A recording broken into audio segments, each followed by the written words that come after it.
everybody. Welcome to our webinar here today.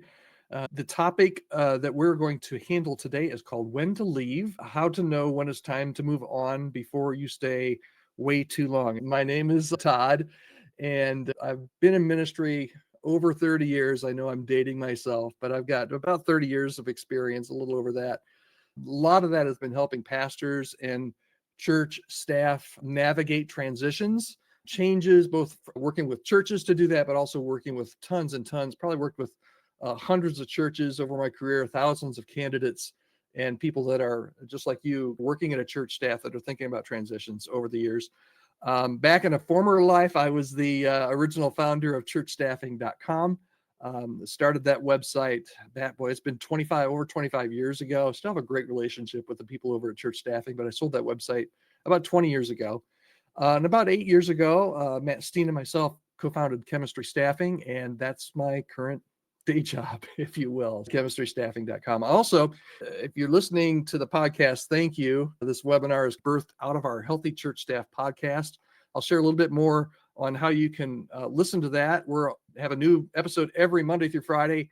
It's usually 5 to 8 minutes long, but we talk about things specifically of interest to church staff. Much of the content we're going to be sharing today, actually most of the content, is from a book written by Wade Hodges. It's called When to Leave, How to Know When It's Time to Move On Before You Stay Too Long. So at the end of the webinar, if you stick with me, I will give you a link to where you can get an absolutely free downloadable copy of Wade's book. Okay? I always like to start with kind of a pithy quote, and this is about as pithy a quote as you can get. And it's probably unknown because it's so pithy. No one would want to own this quote probably. But here's what the quote says. It says, "The art of leaving is knowing when to leave." Right? If you knew when to leave, you would have the art of leaving down, and chances are you wouldn't be on the webinar with us today. I'm glad you're here. You're in the right place. And let's go ahead and get started. First thing I want to do, though, is just really quickly, the last thing I promise, let's set some expectations, okay? I'm not trying to convince you to leave or to stay. This is all about helping you to try and discern what's next for you. Now, you might say, Todd, I know you got ulterior motives here. You're one of the co-founders of Chemistry Staffing. It's a staffing firm, and you want me to leave so that you can place me. Sure, yeah. But honestly, I want you to be where God wants you to be. And logically speaking, it might be exactly where you are right now. So I'm not trying to sell you on leaving. I'm not trying to sell you on staying. We're just going to talk about the possibility of what does it look like if God is put you in a place where you think there might be a transition in your future. It sounds like a lot of you are there, and let's just talk about it. All right, so let's start with a few facts, okay? When it comes to transitions and leaving, there is absolutely no easy button. I wish there was. There is not. It's not easy. And you know what? There's no silver bullet. There's no magic solution. There's nothing that's magic about it. And to be honest, there's not even a clear formula. It would be so much easier if it was, I always tell people it would be so much easier if God just said, Todd, and I worked at 3 different churches during my ministry career. It would have been so great if God would have just said, Todd, this is exactly what I want you to do. And I always had a good sense of calling, but there was no clear formula. There are guidelines and best practices. We're going to talk about some of those here today, but there's not a clear formula. There's not A plus B equals C, or do this and then that, and everything's going to turn out, perfectly. I wish there was, but there absolutely is no formula. And another truth is sometimes it doesn't make sense. Career-wise, ministry is different than any other career that I can think of. And there are times when God is calling you to make a change or make a transition that doesn't make sense. I remember one of the transitions that God asked Dawn and I to make made no sense from a financial standpoint. I mean, I ran the numbers. It didn't make sense. Matter of fact, it was a foolish decision financially, but we really felt through some of the things that we're talking about here today that this was what God was calling us to do. And we did it. And you know what? It was still hard. It didn't make it easier. Just because you're doing exactly what you feel God's calling you to do doesn't make it easier. Matter of fact, sometimes it makes it hard. Even the best and healthiest transition is full of challenges and stresses and hurdles to overcome. And to be honest, it's never easy. I've been doing this staffing thing for over 25 years, working with churches, working with people that are in transition. And I'm not exaggerating. I've not once ever heard anybody say, hey, this whole looking for a job, this whole looking for a staff member, this whole transition thing, the job interviews and negotiations and moving, I love it. I couldn't get more. Nobody ever says that. It's never, ever easy. And you know what else? It can be really lonely. In fact, making the decision to stay or to leave can be one of the loneliest periods of your life. There's a lot that goes into the decision, but I do want you to know this. You're not alone. Think about it for a second. Many church leaders are lonely, and it feels lonely. It feels like you're the only one that's experiencing what you're experiencing, and you are the only one that's experiencing exactly what you're experiencing. But look at the numbers. They tell us that there are 350,000 churches in America, 350,000. Every one of those has a pastor. And I'm guessing from the research I've seen and some of it that I've done is that probably 15, 20% of pastors and church leaders at any given time are looking to move on or looking to transition or at least open to it. But every one of them feels lonely. They feel like I'm the only one that's ever experienced this. So sometimes you just need to breathe a little bit and just realize, yeah, the struggle's real, but you're not the only one that's going through it. Decisions are hard, but there are people that are going through the same thing as you are. They're called by God. God's asking them to do something. They don't know how to react. That's what we're going to work through here today. You're among friends, and we're going to work through some of this together. You are not alone. Matter of fact, there are a good number of contemporaries, people living right now, people living in your town, across town, that are going through the same thing you are. But also, this has been going on for thousands of years. God has called people to transition, and it's always been difficult. It's always been difficult. Take Moses, for example. I call Moses kind of the reluctant leader. God called him. Remember the burning bush? God told him exactly what he wanted Moses to do and what he was calling Moses to do. But how did Moses react? Moses was incredibly reluctant. He doubted his abilities. He said, I can't even talk. And he said to God, which is it's pretty incredible that he says to God, who am I that I should even go to Pharaoh? What are you thinking, God, asking me to do this? Moses was incredibly reluctant. And think about Jonah. Jonah, I call him the resistant leader. And maybe you're like Moses and you're not feeling really confident, but maybe you're like Jonah and you know what God's called you to do. You know that God's calling you to do something different, but you're resistant. Jonah wasn't sitting around wondering what God wanted him to do. God told him exactly what he said, go to Nineveh. But Jonah said, I don't want to go to Nineveh. He attempted to flee to Tarshish, and we all know how that went. That didn't go well at all. So maybe you're like Moses. Maybe you're a little bit more like Jonah. Maybe you're like Paul. I call Paul the radical leader. Paul was the no holds barred radical leader. He literally did a 180 just like that when God called him. He went from persecuting Christians to preaching Christ. But he struggled at the same time. He was very faithful, but it wasn't an easy road for him, no pun intended. He faced the challenge of absolutely redefining everything about himself, his identity and his mission. If you think about it, Paul had to gain the trust of an entirely new group of sometimes hostile people. Does that sound familiar to any of us that have worked in a church?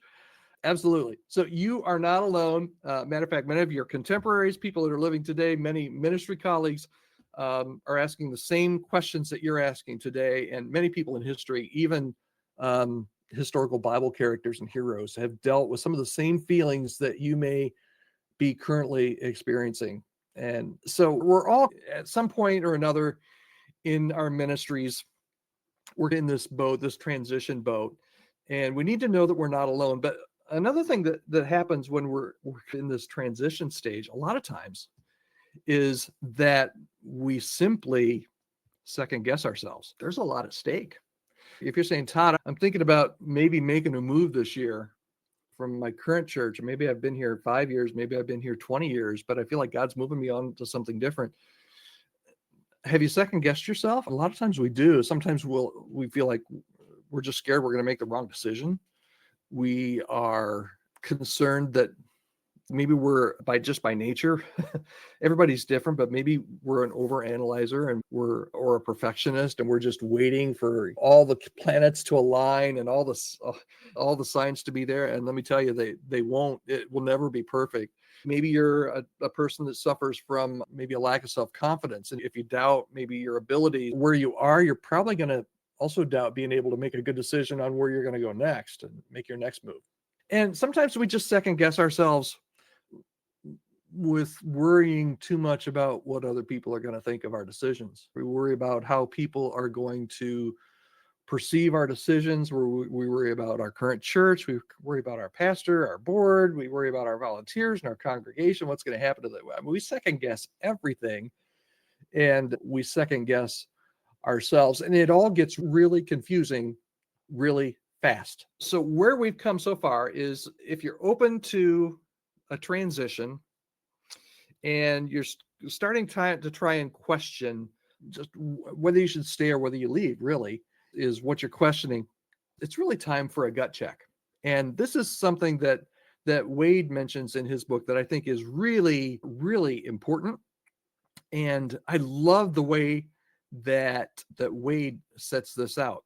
He says in his book, and you can get a copy of it at the end here, he says, your gut check is, are you running towards something or are you running away from something? That really tells you a lot about your motivations. If you're running towards something, you're looking forward, right? You're pursuing new opportunities, maybe for growth or development. Maybe you're motivated by a clear goal or a vision for your future. Maybe you've been like proactively planning. You've been doing where am I going to be next year? Where am I going to be in 5 years? Maybe you've been doing the proactive planning and the deliberate action, and you're actually running toward something good. At least you hope it's something good, right? Or maybe you're running away from something. And I talk to a lot of people that are running away from things. Maybe you're running away from your current situation. Maybe you're dissatisfied at your current church. Maybe there's conflict and you're just tired of the conflict. Maybe you're burned out. Maybe you're running from negative circumstances. And if you're running away from something, just so you know, as part of your gut check, that may lead to some hasty decisions without any thorough consideration. That's a really good gut check question. And at the end of this webinar today, I'm going to share another downloadable resource that has a couple of exercises here that will help you just even work through this. Am I running towards something or am I running away from something? That's really a pivotal moment. And then we're about to get to the meat here, but one thing before I get to some of the red flags and things that maybe would really help you determine timing. There's two things that we're talking about. The one is, am I going to stay or am I going to go? And the second is, if I'm going to leave, what kind of timing should I be looking at? And here's the truth, is that many of us, I think, worry about leaving too early. And as a result of that, we stay maybe a little bit too long. The real danger is not, in most cases, sometimes, but in most cases, it's not leaving too early. The real danger is overstaying. Okay. And the reason for that is there's a dark side, at least that's what I call it, a dark side of staying too long. Again, I'm not trying to talk you into leaving. I'm just saying if you stay too long, these are some of the things that could happen. First of all, I've got some statements here I want to unpack for you that kind of talk about maybe if you're feeling some of these things, maybe you do need to be a little bit more open to transition. First is that ministry should bring life, not strain it. Okay. Great ministry should be invigorating and it should be inspiring and it should lead to a deep sense of purpose and satisfaction. Now, how I tell this to people a lot of times is, have you ever had a time in your ministry where it was just, oh man, it was the best. It was the best. They pay me to do this. Is incredible. I get to serve Jesus. I get a paycheck and it's exciting and I love it. And there's momentum and it's great. I think we've all been there, right? It doesn't stay that way forever. Ministry is always a series of ups and downs. But if you hit that darker period, that could be a time for sustained time. It could be just a sign that it's time to start thinking about some kind of a transition, or that God might be making a transition. Now, let me tell you this. I said ministry goes up and down. You can go through a darker period for a season. Matter of fact, you will go through a dark period for a season, but it's not sustainable. And one of the things that we, with a grin on our face, ask when we're interviewing candidates and they're telling us about how ministry is not bringing them life anymore, we ask them, how long can you stay where you are without taking a hostage? Right? How long can this dark period go before it really starts to affect your soul? So ministry should bring life, not strain it. Okay? When you stay too long in the wrong place, frustration will lead to bitterness, and bitterness can steal your joy in ministry. Staying too long can lead to ongoing dissatisfaction and a sense of unfulfillment. Maybe that's how you're feeling right now. Maybe the exhilaration is just gone. Continuous exposure, that long period, not just the ups and downs, but the long period to adverse conditions, can cause stress and anxiety. And that unresolved frustration can really evolve into bitterness and resentment and cynicism. Eventually, you feel powerless, paralyzed. Staying too long can initiate kind of a vicious cycle that's really hard to recover from. And then finally, on the dark side of leadership, ministry should stretch your faith, not suffocate it. Okay, it should stretch your faith and not suffocate it. When you stop growing, it's a sign that you've already left, maybe just not physically. Okay, so here's some questions. Are you growing spiritually, or are you stagnating? I mean, how's your passion? Has your enthusiasm been replaced by you're not enthusiastic anymore? You're going through the motions. It's a sense of duty. Do you find yourself being complacent? Are you settling into doing things without seeking any kind of growth or opportunities? Or you're in rote mode, right? You're just going at it. Pay attention to these signs, because they may mean, if you go through a prolonged period, that you may be staying a bit too long. So here's one of the gems, I think, of Rhoades' book. And what he talks about is that you need to find your Goldilocks moment. I love this. Okay. When you leave is really important. And just like Goldilocks, you see her there with the porridge, 3 bowls of porridge there in the story. It's too hot, too cold, just right. But for our illustration, when you're leaving, you can either leave too early, you can leave too late. We just talked about that.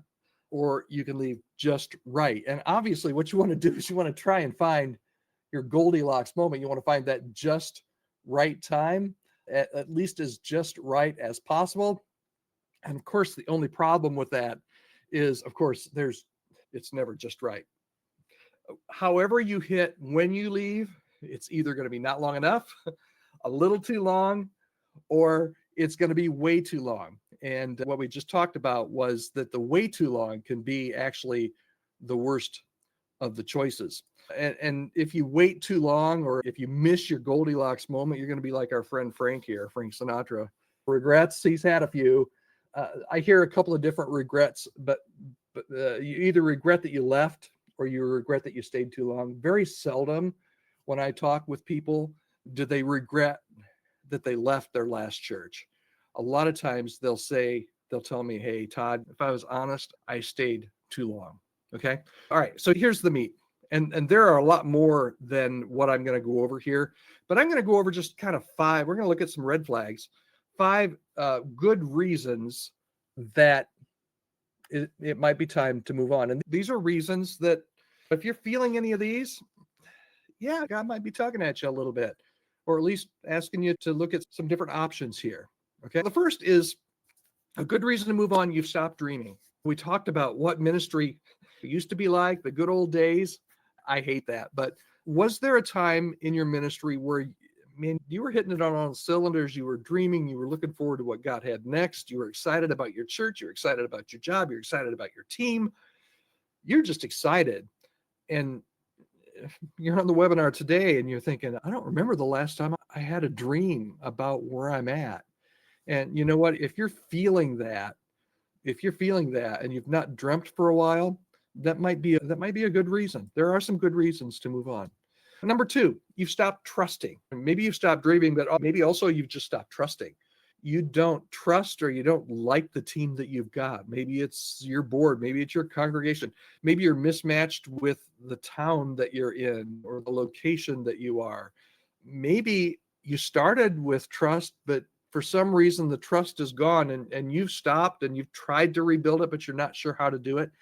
If you find yourself in a church in a position where you can't trust those around you, that's usually a good indication or a good reason to at least start looking at different things. Number three, and like I said, I'm going to touch on five here. There's probably 50 that we could do. We just have a very limited time together today, but I tried to pick three kind of ones that I hear and ones that I think are really important. Number three is your family's suffering. And I talked to a guy not too long ago that said, Todd, I love my church. I love my church, but my family is dying. They're dying here. Your first ministry needs to be to your family. You need to make sure that your marriage is strong and that your kids love Jesus, right? I've heard from people when we interview them for a new role at a church, they ask, hey, how's your wife feeling about this? If I can confide in you, honestly, my wife's not been to church or my husband's not been to church with me in 6 months because they're so upset at the way the church is dealing with me and treating me. That's a tough one, man. If your spouse is not supportive of your church, if she's suffering spiritually because of it, um, that's a really good reason to consider moving on. You need to make sure if you're in a position where your position at the church is causing your children to move farther away from Jesus, that's a red flag. That's something that you need to look at and say, okay, that's a good reason to consider moving on. Number four is a different one. It's you believe the church wouldn't survive if you left. I hear this quite often. Sometimes it's a pride issue. It's if I left, the whole thing would fall down. And sometimes that's true. But other times it's a delay mechanism. It's I just need to get my church through this. I just need to do this. Or if I leave now, it's just the timing's not right. It very well could be. And I'm not saying that every time you feel this way, that it's a good indication to move on. But if you feel this way, it might be a good time to move on. And then the last one is it goes with number two. You've stopped trusting, but maybe you've lost the support of others. Maybe you've lost the support of key members of your team. Maybe you've lost the support of your board or of your volunteers, or something just over time has caused you just don't have the support. And it's going to be really hard for you to continue to lead where you are. So let's take a second here. We just talked about 5 good reasons to leave. As you think about this, and it's just you and me here, and a bunch of other people, but they can't hear what you're thinking, right? I can't hear what you're thinking. Just take a second here and take a second to breathe. Do any of these 5 things that we just talked about, are there any of those resonating with you right now? And if so, those might be some red flags that maybe you're just seeing for the first time and you're thinking, okay, maybe I need to really think a little bit more seriously about whether or not I should stay where I'm at currently. Okay. So if maybe some of those red flags resonated with you and you're like, okay, and maybe you were already here when you got on the webinar. Maybe that's why you're on the webinar today. You're like, yep, this is going to be the year of transition for me. What do I do if I think it's time to leave? So I've got 4 steps here for you that I think hopefully will help you as you make this decision. Because again, it can be, number one is going back to what we said about it could be a lonely decision that you're making. You might not have a lot of people that you can talk to. And that's my first word of wisdom to you is number one, engage a discernment community. And by discernment community, is there somebody that you can talk through this with that doesn't have a dog in your fight? This is where the church world and working in a church can get really complicated really easily. You can't talk to your small group about, hey, I'm thinking God's calling me to leave this church. You can't talk to your small group about that. If you're a senior pastor, you may or may not be able to talk to your board. If you're a staff pastor, you may or may not, probably not, at least initially, be able to go to your pastor and say, hey, I just want to be upfront. I feel like some churches in healthy cultures, you can do that. In a lot of churches, and we've talked to people that this has happened to, if you go and legitimately and carefully share with your senior pastor, hey, I feel like God is maybe starting to call me somewhere else, you'll find yourself outside the door with a box with all your things in it in about 10 minutes. That happens. So here's my encouragement to you. All that sounds really negative, but find someone that you can talk to. And I find that a lot of pastors don't have people that they can talk to. Maybe it's a college roommate. Maybe it's a pastor from a different town or somebody that you know from a different town. You say, Todd, I talked to my spouse about it. Absolutely, you need to talk to your spouse about it, but don't talk only to your spouse about it. Find somebody else that you can talk to, somebody that loves you and knows you and will shoot straight with you and give you advice. Maybe you need to go see a counselor or a coach, hire a coach. That could be really helpful during this time. So first of all, if you think it's time to leave, start talking with people that you can talk to freely and not worry about any repercussions. Okay. Second is just test the waters. It's no harm, no foul in testing the waters. Head over to churchstaffing.com or another church website, see what's available. Just in the last 5 years, churches are hiring different positions now. So if you've been in your church for 5 or 10 years, it might be just interesting to go and look at the job postings and see what churches are hiring. And as you read those, think, what's my next step? And that's my next one here is this is a great time. If you discerned that God is moving into this time of transition, it's a great time to re-examine your calling. Is your calling still the same? Has God still called you? If you're a senior pastor, do you still need to be a senior pastor? Maybe we see this all the time. Maybe you're a student ministry pastor or a worship pastor, but you feel like ultimately God's calling you at some point to be a senior pastor or a different type of a role. This is a great time to re-examine your calling and see exactly where you think God might have you to be in this next chapter of ministry. And then finally, and I'm going to close with this, as best as you can, exit with integrity.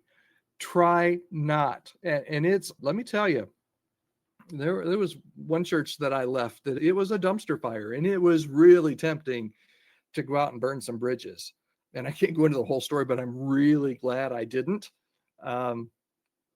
because it's an incredibly small church community out there. You never know. Your reputation will follow you. So leave with integrity. Don't burn bridges. I believe there's even a scripture about that, right? You're supposed to live in peace as much as possible with those around you.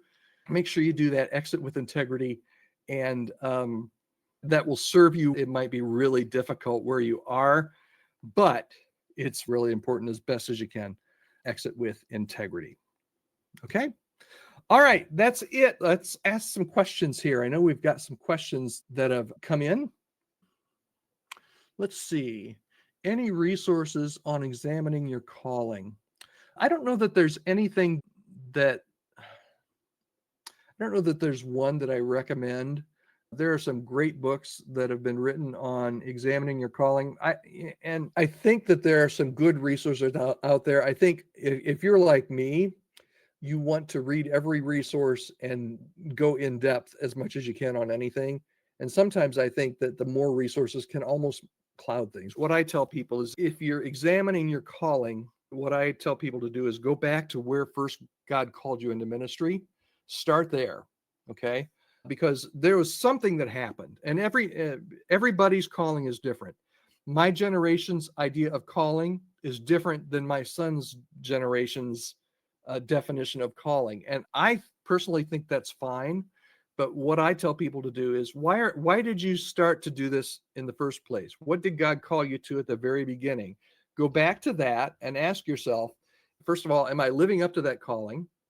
And second of all, is that still the direction that I feel that God has called me to go?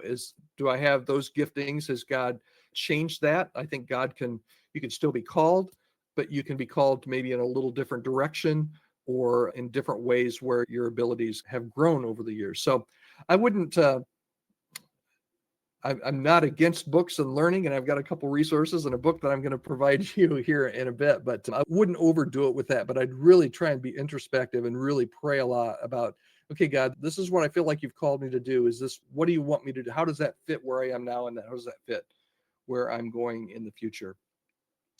Let's see. Here's another one from Andy. Can you discern whether your board is healthy enough to handle the conversation around transition? I'm going to give you a consultant answer. Tell them and you'll find out. You and Andy, I don't know if you're a senior pastor or not. Um, at some point, if you're a senior pastor, you're probably talking about succession and that type of a transition. If you're a staff pastor, um, again, it sounds like a consultant's answer. Every church is different. There are some churches that we work with. We work with some absolutely great churches that are sending people out to their detriment. They bring people in, they're there for 3, 4, 5 years, they're trained, and they send them out. And when they leave a hole, it hurts the church because they're sending out such a great leader, but they'll do it a million times over because that's what God's called them to do.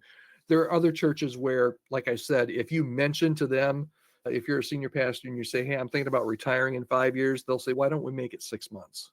You are the one that's got boots on the ground. You know, I tell you what I would do. Maybe this is a recommendation. If you've got a board and you're thinking about, do I start to talk about transition?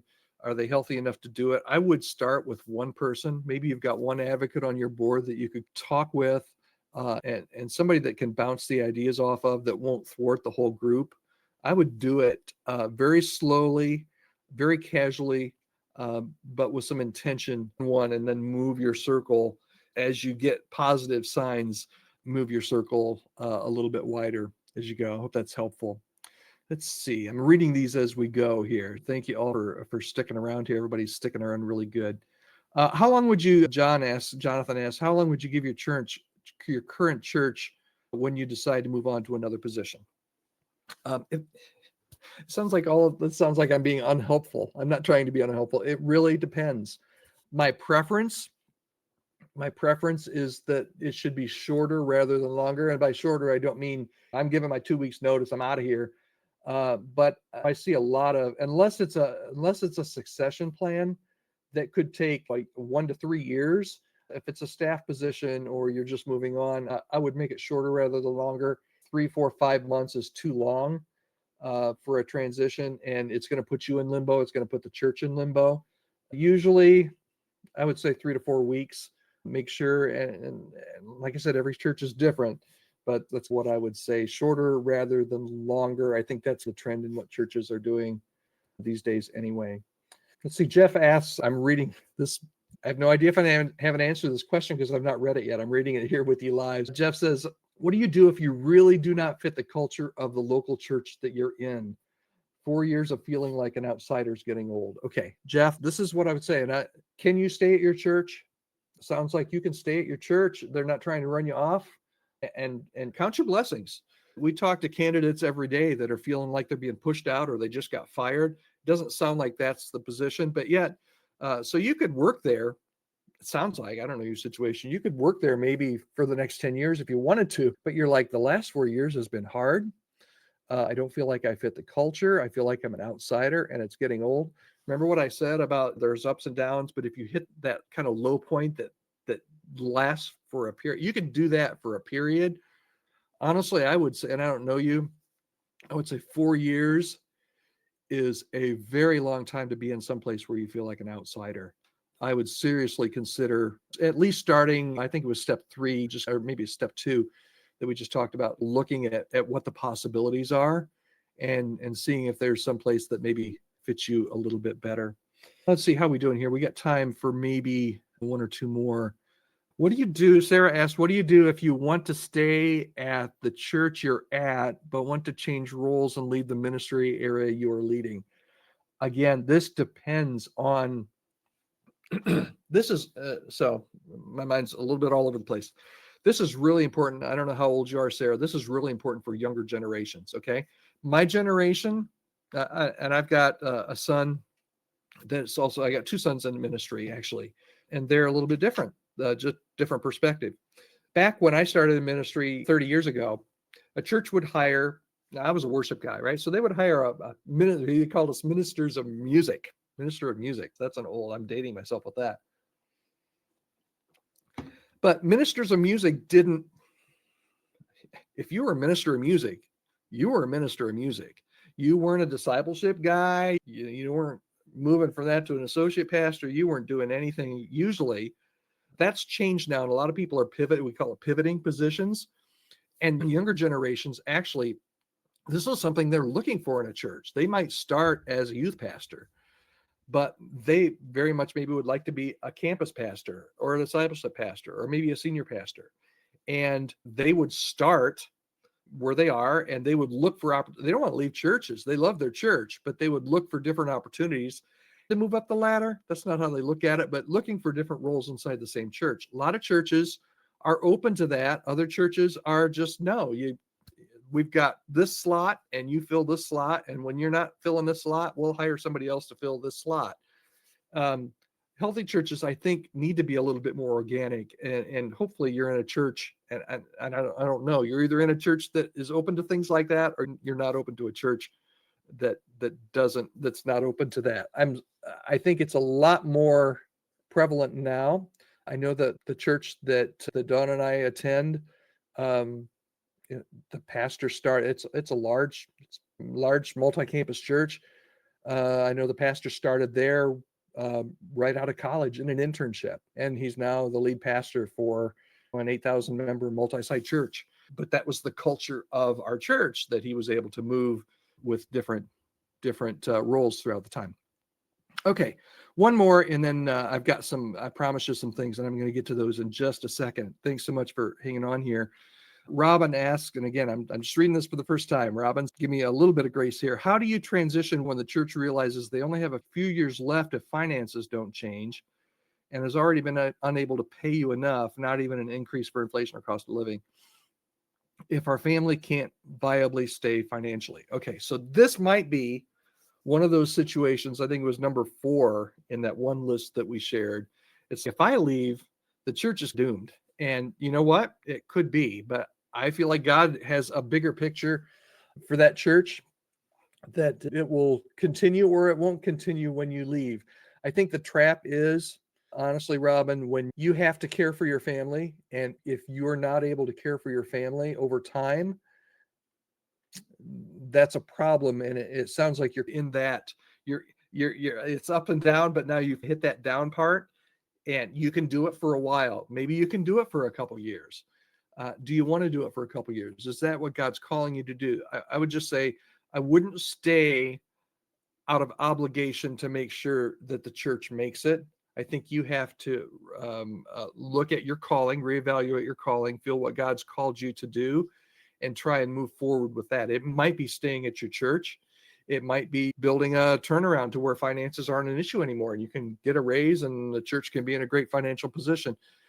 Maybe it's that you leave and somebody else comes in and takes that over.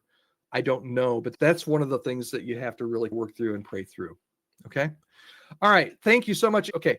A few things that I want to share with you. Most of these are free that you can do. First of all, I said that there's a book that goes along with the content that we shared today. It's called, both of these books are by Wade Hodges. You can download this. Both of these books, PDF, When to Leave. That's what we talked about today. Okay. So those are all there, and you can head over to the handouts tab, and you can download that absolutely free for now. Maybe you need a little bit more of a plan. And I wish I could talk with, we got over 100 on the call. I wish I could sit down for an hour with all of you. I can't do that, but I am opening a few different places on my calendar, about 10 of those slots, for a 1-hour conversation. If you'd like to talk with me one-on-one confidentially, let's have a private confidential conversation. We'll talk about your next steps, help you process. If you're wrestling with the decision to stay or to leave in your ministry, and you don't have anybody to talk to, or you'd love to talk with me about it, I'd love to talk with you. Got just a very few number of those 60-minute consults, Zoom call. Just click the schedule your 1-hour call now, and I'm happy to do that and connect with you. Matter of fact, looking really forward to that. Also, we have another special. I created kind of an exercise workbook that goes along with today's webinar and goes along with the When to Leave book. It's got 6 kind of self-evaluation exercises that you can do that'll help you bring some clarity to this decision on when to leave. So you can download that. Is up in the handout section as well. And then maybe you've decided to leave and you need some help. The chemistry staffing, happy to help you. If you have not submitted your resume and your profile, it's absolutely free. I think it's going in the chat window as well, a link that you can go to add your resume, absolutely free, but that gets you on our radar. We're doing about, I think, 55 searches right now, 55 or 60 searches across the country right now. So if you think you're in transition and you would like our help, it's absolutely free. We churches pay our mortgages around here. Happy to do that. So you can reach out and do that as well. And then I mentioned the Healthy Church Staff Podcast. I'm your host for the Healthy Church Staff Podcast. We're having new episodes Monday through Friday, every weekday. It's usually 5 to 8 minutes of me rambling like an old ministry guy telling you to get off my lawn. Hopefully it doesn't come across like that, but sharing a little bit of what I've learned over the last 30 years, and really just everything we discuss on the Healthy Church Staff Podcast is of interest to church staff people just like you. And the goal of the podcast is to make you healthy where you are. And if there is a transition, to help you work through that as well. And then, boy, there's a lot of announcements here. Sorry, at the very end. If you would like to be one of the first people that sign up for the February 20th webinar, it's going to be Before You Go, Questions Every Pastor Must Ask Before Moving to a New Church. Okay, so this is going to pick up where we left off today. It's going to be, all right, so I've made the decision to go. Now what do I do? What questions should I be asking about my new church and about this transition? You can just click the register button on there, and that will take you to how you can register for our next webinar. All right, finally, and this is the last slide. Leaving isn't failure. I think sometimes we think, if I leave where I am, I'm giving up and failing where I'm at. It's leaving is not failure. It is a part of God's plan for your journey, and wanted to let you know that, hey, we're here to help you at Chemistry Staffing. I'm here to help you any way I can navigate to what's next. That's what we've given our lives and our ministries to. Thank you so much for joining us for the webinar today. And I will hopefully see you on the podcast later today or tomorrow, whenever you want to listen. And back here on February 20th for our next webinar. Thanks so much. Appreciate it.